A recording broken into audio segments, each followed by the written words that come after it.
Hello, here we have a 1987 40 horsepower Johnson outboard, and we basically need to go through the cooling system. We don't know how long it's been sitting for, we don't know how old the water pump is, we don't know the condition of the cooling system whatsoever. I do have evidence on some of the wiring that it might have gotten a little bit warm because it is slightly deteriorated.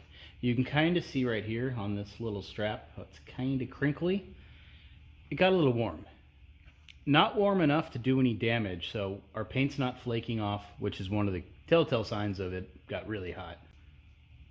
Compression is nearly perfect on it, so internally we don't have any issues. The leak down test also confirmed that. And I went and peeked at the cylinder walls, no scoring, and the pistons just look fantastic. So we got lucky to where it probably got warm, but not to the point where we were going to have any internal issues. Just a whole lot of external ones. So yeah, it's a good idea to check everything at this point. So as I have other repairs to do, I'm going to pop off the power head, and that'll make the thermostats a little bit easier. You shouldn't have to, and don't if you don't feel comfortable doing so.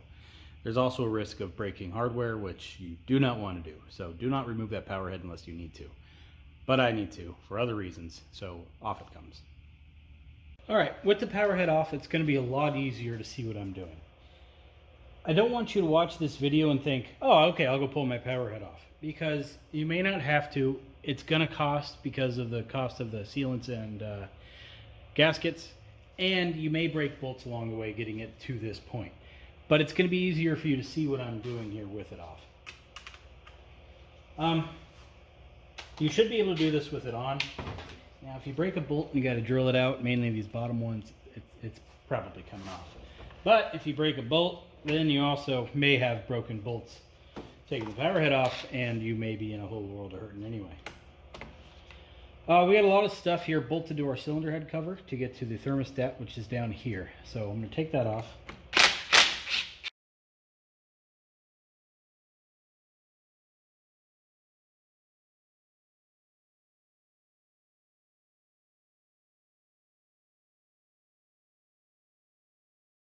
When you pull off this nut, it loosens this ever so slightly before it pops off. So it's pretty common for it to do that. It's actually pretty annoying. Alright, so I'm going to slide the temperature wire out of there. You can see here there's not much left of it. I'm going to give it an attempt to replace that. We have this tubing here that should slide up, but our wiring is just falling apart. So I don't want to cut this, but I mean the wiring's gone there. This thing's all bashed up. I'm going to cut it off and replace it with some heat shrink. So I don't want to deal with this. No, it's just falling apart anyway.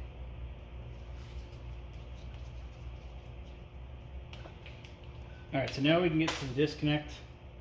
We just kind of fold it, off it comes, and then we can let most of our wiring dangle out of our way. Alright, now we can see all of our bolts, a bunch of 7/16 I believe. I'm going to go through and make sure they're all going to come out for us.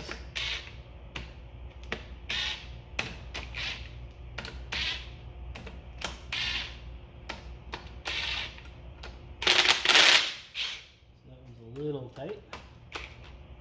This is that one, and that one's fine.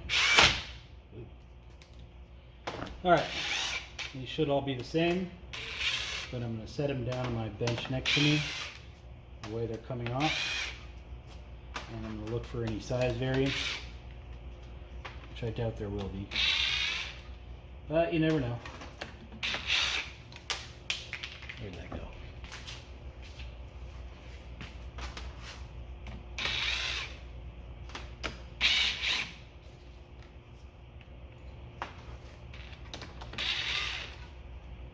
Look all the same so far.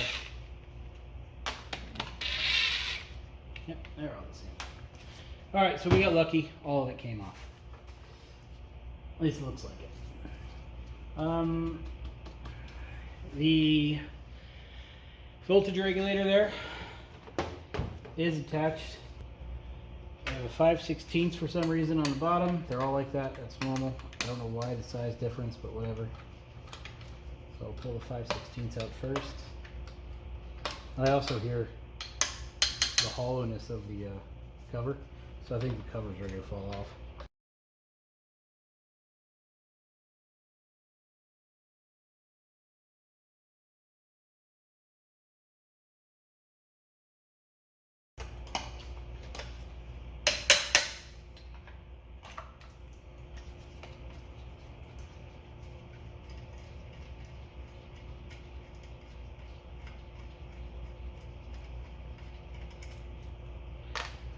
You can see the back of the regulator. It's kind of falling apart, but not really. Probably fine. So this is ready to come off, but we're getting hung up over here on the temperature switch, which came right out. And yeah, that's not that good looking inside of here. So the temperature switch should come right off now. Kind of.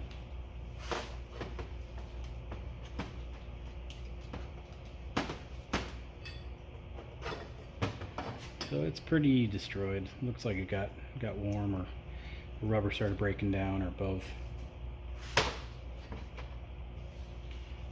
Our spring is covered with gunk, and it looks like a bunch of rubber particles were melted inside of there as well. Alright, so we have, I mean, this obviously needed to get changed. It's a good thing we opened this up. We have the melted plastic. Yeah, it's not cute. Okay, so what we have here is the black stuff is what remains of the grommet, and the red stuff is what remains of a pressure relief valve. Pressure release, one of the two. And then obviously what remains of our thermostat, which is covered in melted plastic. So this engine definitely got warm. I inspected the pistons inside before I decided to take on this project, and I didn't see any problems. So I think internally we're going to be okay, but this is still kind of a concern. Alright, while I wait parts, I'm going to get this gasket off of here. Luckily it's pretty much flaking off.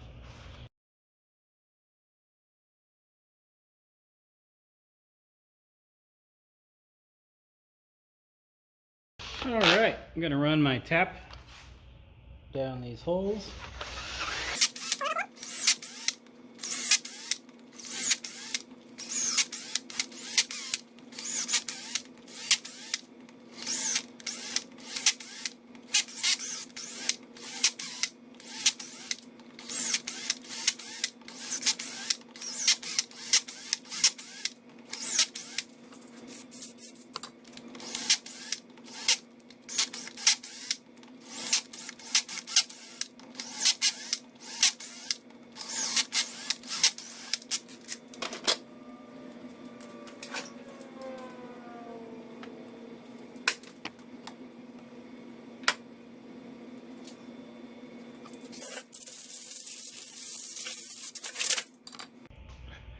Alright, now I'm trying to pick out as much as I can of what remains of this crumbling valve grommet here.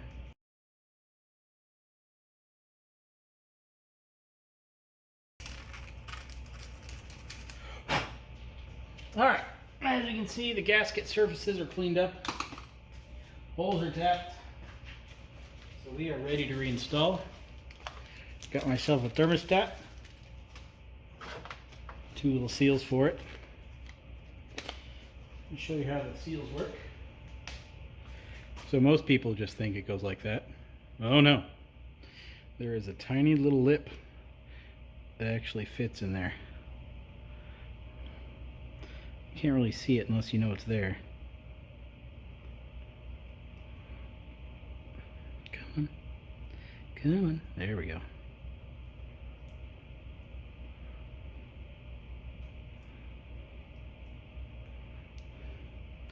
That's how the thermostat should work. So that's installed. We've got some new used parts here. New spring, slightly used grommet, and a new pressure relief valve. Grommet might be a little tricky to get in. This one isn't overheated, but it's still a little on the old side.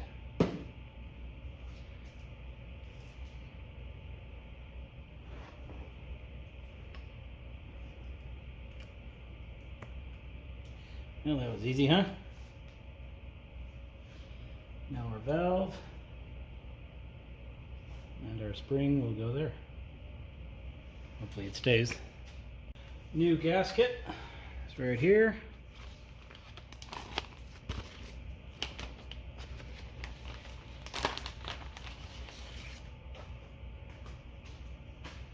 Gonna need some sealing compound. This stuff kind of determined where this goes. Should go like that.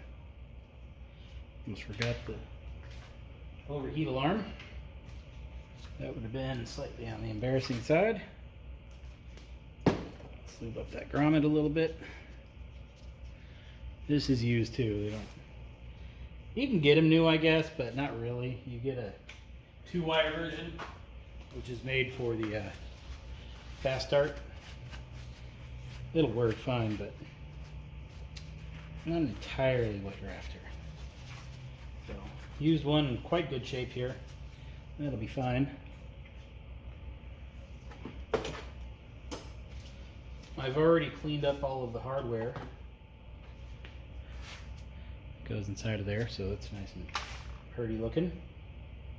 Gonna coat both sides of the gasket and this stuff, which won't entirely be that easy since there's so much going on here, but we'll get it on there.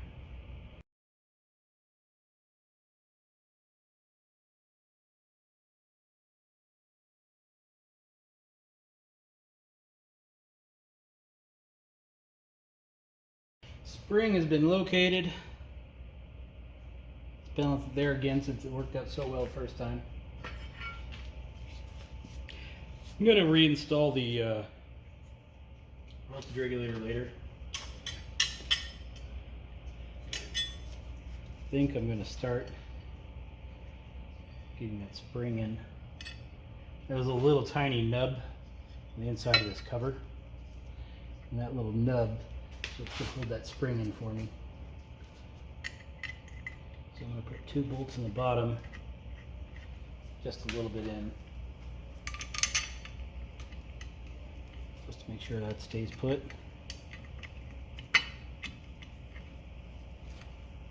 Another one up top somewhere. Alright, so now I don't necessarily need to really hold it anymore. So now it's just a simple matter of putting in bolts and trying to remember where the clamps were. I need to align the gasket as I go, and as I go I'm also going to be dipping the screws in the sealing compound because it'll act as a anti-seize.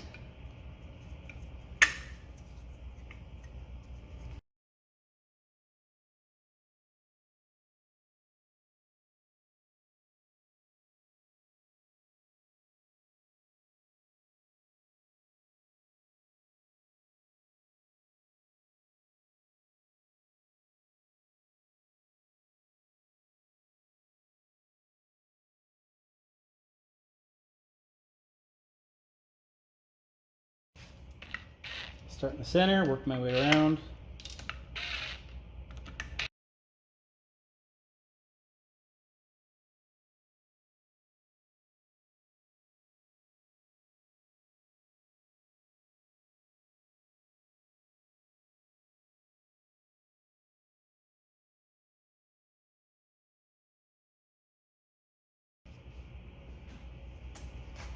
Dad, Hi, child. can you let me play with this? Yeah, sure. What is it? Candyland Day. Candyland.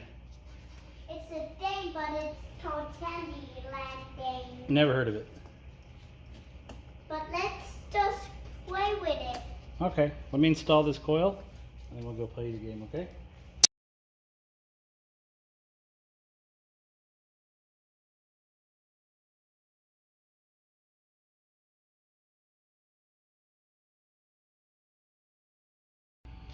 All right, let's get this old water pump off. See how it looks.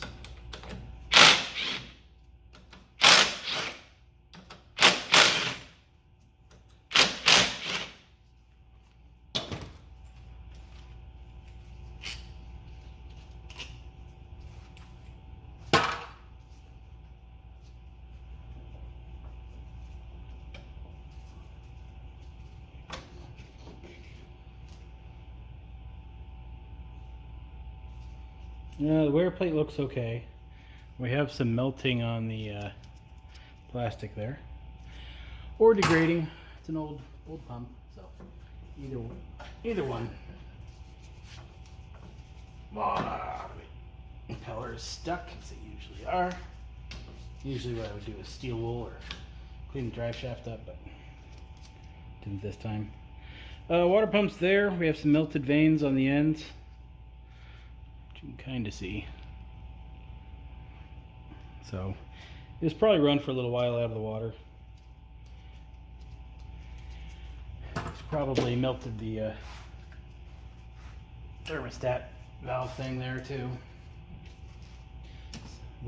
This is what they consider a wedge style water pump kit, because it doesn't use a pin, it uses that plastic wedge. Plate looks pretty good. So when they, I don't know, I don't think this motor has very many hours on it.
Okay, here's our water pump kit for this engine. These things are getting expensive. They used to be, $40 when I first started working on these motors. And a little bit later they were 50. Now they're double that. They just get expensive. So the instructions say to read the service manual, but it does have a little chart here to show you which impeller key to use depending on which size drive shaft you have. If you care to read it, there's the text. Our drive shaft measures 0.55475 or 0.56, let's call it. So we're going to be using the smaller key, and I will show you what's in our kit real quick in case you are curious.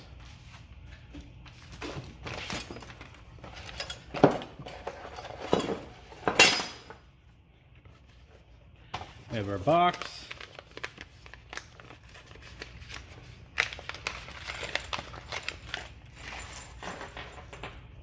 two impeller keys, O-ring, impeller itself, liner, gasket, O-ring, top thing, and our two seals. One goes here, the grommet goes like so somehow or something. I don't know. Anyway, so yeah, that's all there really is to it. This gets installed down in there. The little tab locks it down, and then we have these two little tabs here on the liner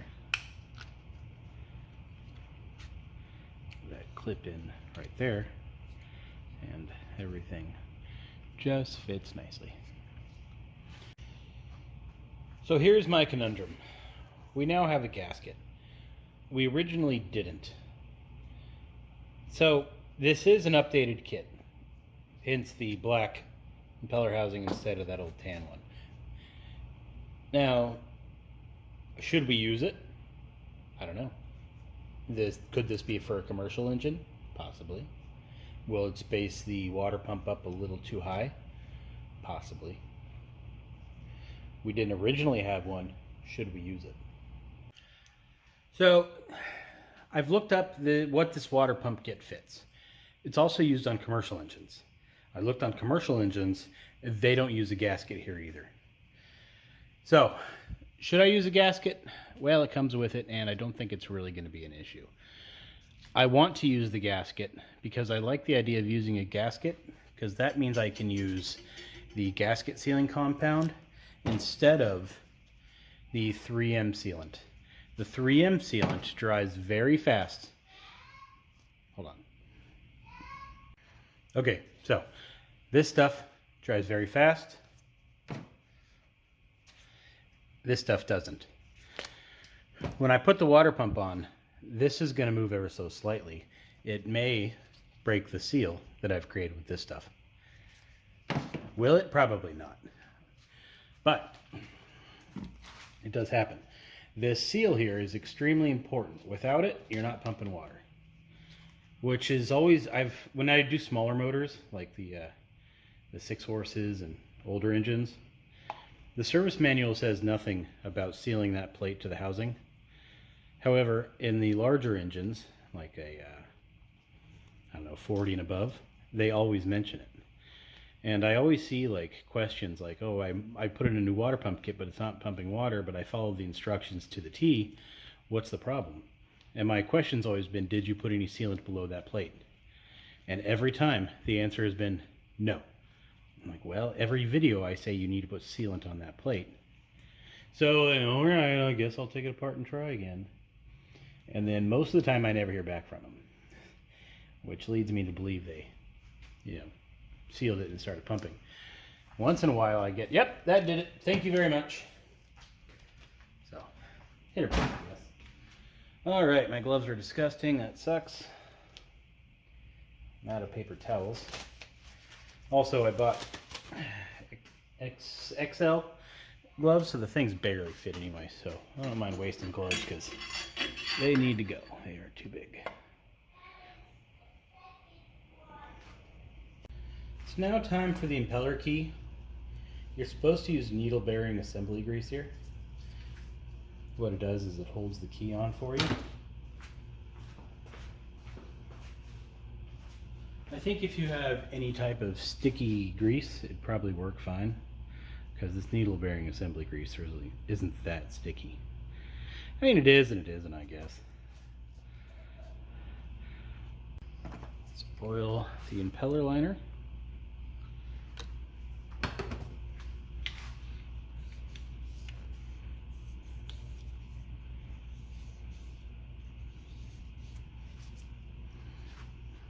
Put the impeller in there.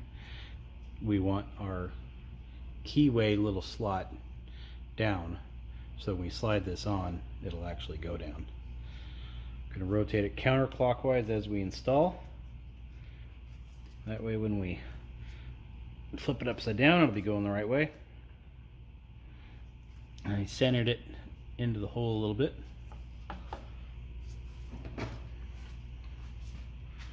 Going to use some of the 3M 847, I believe. This is also known as OMC Gasket Adhesive M. When they stopped putting their own name on the stuff, you would order it and you get this stuff. And that's how the world figured out what it really was. So you thought you could, save some money by buying it straight from 3M. Nope, just as expensive. Stuff is not cheap. But it's good sealant.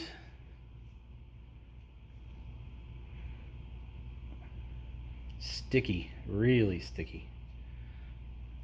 You want to avoid getting it all over the impeller like I just did. But good luck, because it's some sticky stuff. Basically what it's doing is holding our O-ring in for us. Might as well spread some on the top though to help the O-ring seal a little bit. Alright, now the fun part. We slide this whole assembly over the drive shaft and hope that we line that key up. Did I get it first try? I don't even know where the key is. There it is back there.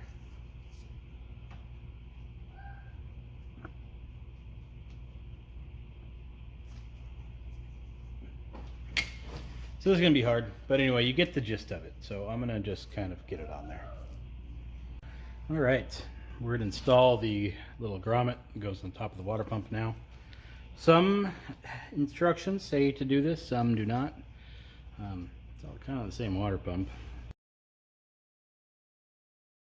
I'm going to install the lower grommet now, which is going to go into that tube. I'm going to put some of this on here. Some instructions tell you to, some do not. Some instructions are better written than others.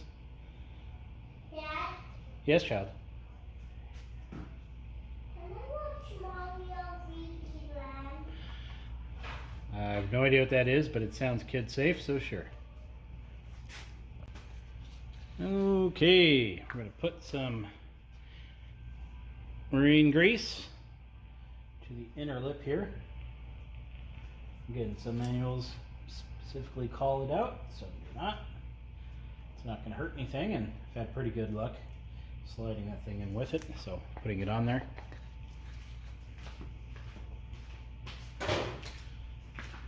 Instructions do not call out on how to install this guy, but that little slot was forward when I took it off, I think, so it's going to go forward again. Each screw is going to get coated in the gasket sealing compound.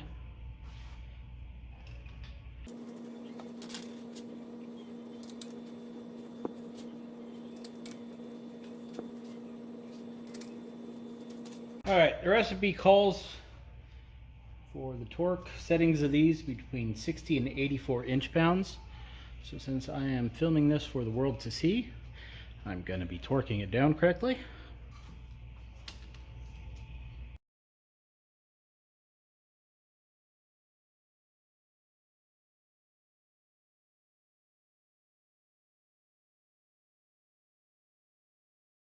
Drive shaft ain't too good looking in this photo, is it? But anywho, kit came with a new drive shaft O-ring. We didn't have one originally. We do now. The kit did not come with moly lube, which is for the drive shaft splines. So we will need to install some ourselves. We don't want to install it to the top of the drive shaft because of what I believe is called a hydraulic lock. It may not seat correctly. Also, this little step, you may say, well, I don't want to spend the $10 to $20 on the moly lube. The reason we are fixing this engine is because that's what the last guy who installed the drive shaft into the other engine we were working on also said. Said, I don't need moly lube. And now the lower is seized onto the crankshaft. So this is a good idea. It's expensive. Well, it's not expensive. When you start tallying up all the fluids I just used, yeah, it gets expensive. Depending on the condition of your outboard is going to depend on if you're going to do this or not. I have a 3/8 drill bit. Goes right in. Doesn't go in there. Kind of goes in there. And goes in the front just fine. You can see all of this white corrosion. Kind of. Let me see if I can turn the light on. You see all that corrosion that was going on there? We didn't have too much longer until these bolts snapped off. We got lucky when we pulled this off when we did. So I'm going to run the drill bit down these holes, enlarge them back to where they should be, and then we won't have any stuck hardware problems. And you can see how much I just pulled out of there. Quite a bit. No metal shavings, mind you. I was just running the drill bit up and down the hole. If you had one of the wire wheel pipe cleaners, that would have worked fine. So our holes are good again. Our bolts will go in. Now there are two sides of this coin. Got to tap these holes as well, because you know where there's some corrosion, there's more, whatever the thing might be.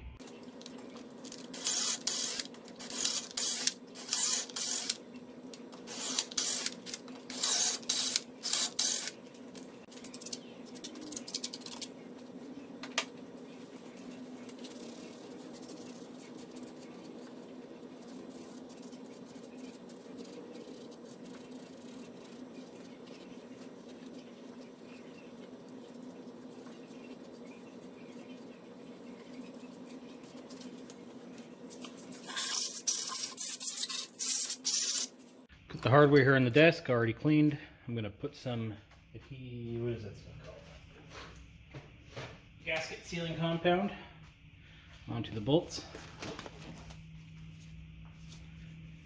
At least one of them, and get ready to slide it in.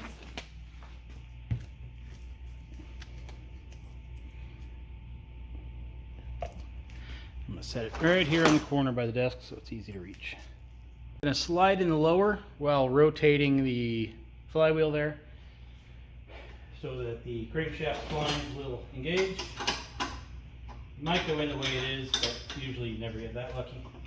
As the drive shaft gets moved, crankshaft gets moved, whatever gets moved, and it's no longer lined up. Now it's not like this thing is keyed at all. Oh, also got to make sure that the shift lever is pushed in. I know I didn't show that taking it apart, but you'll see it when I go to re-engage. All right.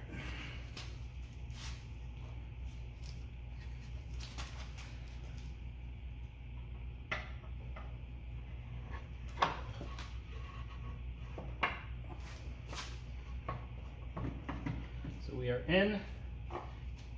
Rotate, push, rotate. So we're not quite in for some reason. We're close but not exact.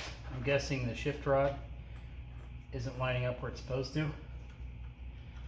So what you don't want to do is use the bolts to pull it in at this point. I'm going to put 2 bolts in on each side to hold it in for me.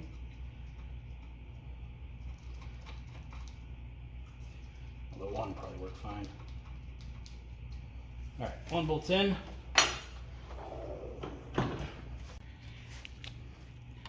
So the shift lever, as predicted, is nowhere near where it needs to be.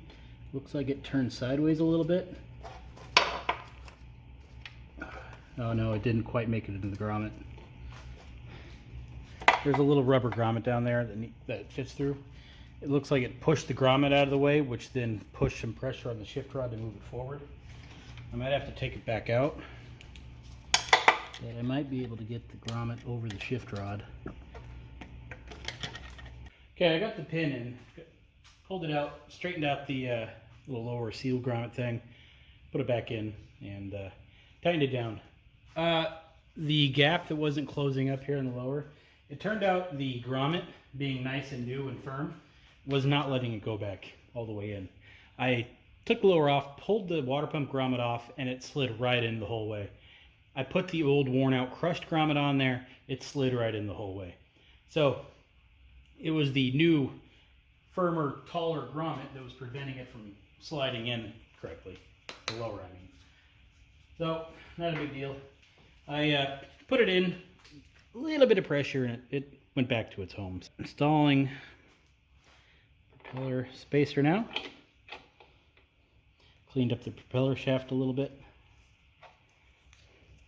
Grease the propeller shaft. Make sure that nothing's going to get stuck on here. Nothing worse than when you go to pull a propeller off and it doesn't fall off. And then you're out here with pry bars and torches trying to get the prop off and hoping you don't destroy the lower in the process. So grease takes care of that.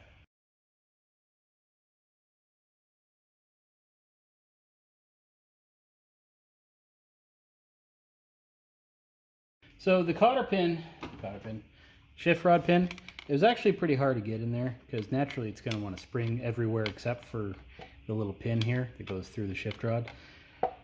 Pulling the starter off I think is a great idea because that's the only way you're going to be able to see what's going on. So off comes that, shift pin goes right in. I have a video on my YouTubes here. I think it's called Removing a 1986 and Newer Lower Unit. And it shows you exactly how this pin mechanism here works. I've shown it on many of my videos, so that's kind of one of the reasons I didn't feel like doing it here. Because I've shown it so many times, explained it, I don't know, so I just didn't, you know. But anywho, the gist of it is this cotter pin goes into lower shifter arm. It prevents you from being able to knock that shift rod loose.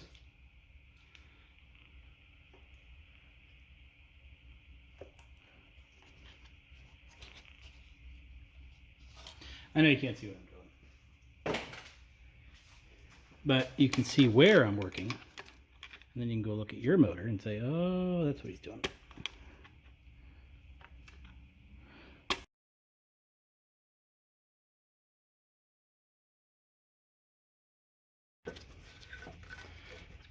Silly wiring out of the way. You always want to look for this indicator, little barb thing. It's always loose.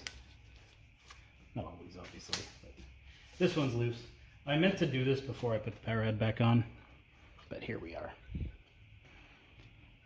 So a lot of times you're going to have a little dribble of a water leak coming out of this hose. Not really an issue, but you don't want water in your motor if you can avoid it. Now they put that in a great spot, didn't they? Gonna put a little dab of our water pump sealant stuff onto the threads to use as a pipe sealant. You can use whatever sealant you want. Here I've used everything I can possibly think of, and they've all given good results. So this isn't crucial since it's a pipe taper. In theory, you don't really need sealant there anyway, but since it's, you know, plastic, sealant sure helps.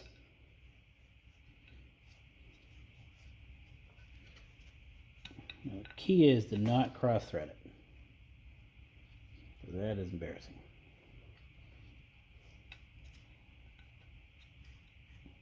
And yeah, these break all the time, by the way, so you might want to inspect it. When you buy a powerhead kit, you know, they always give you one. So if you don't need it, you save it. And then when you break one, you have one ready to go. So right down here is our overboard indicator with our broken hose still on it. I meant to take this off earlier when the pan was off, because then I would have had plenty of room, but I didn't. If you try to take it off right now with the hose on using these little clips, there's a very good chance you're just going to break the clips before the hose comes off. So you don't want this hose on here when you're trying to remove or install that little indicator fitting. There we go. Now, next common problem, which you may or may not be able to see, but it has a whole bunch of stuff coming into it. So we're going to get a nail or a pick or whatever we have that's tiny that can get in there and clear that out for us. Currently it looks like I don't have anything.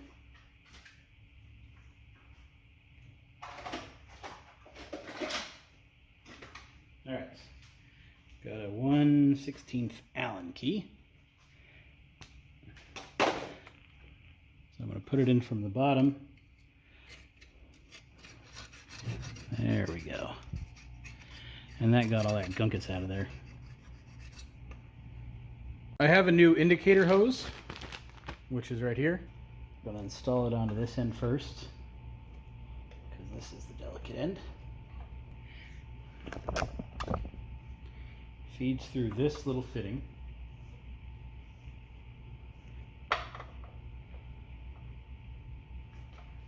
Comes back down this side and attaches down there. Doesn't really look like we can hide or conceal it anywhere else. Looked at the power head images in the manual, and sure enough it just runs down the side here. So I'm going to give myself a little bit more hose than I need. I'm going to trim off, I don't know, 5 inches off this hose. Maybe a little more.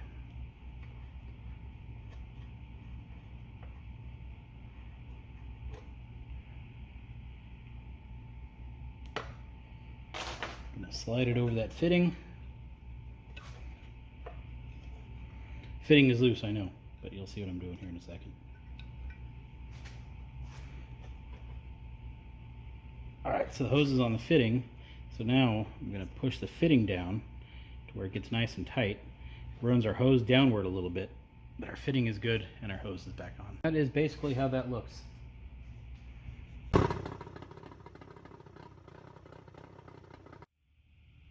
And that's pretty much it. A lot of work, a lot of money and parts, but it's going to keep our outboard going for quite some time, so worth it. Also, solvents and sealants, yeah, they add up too, but it's all part of, I guess, boating. All right, buddy, see you next time.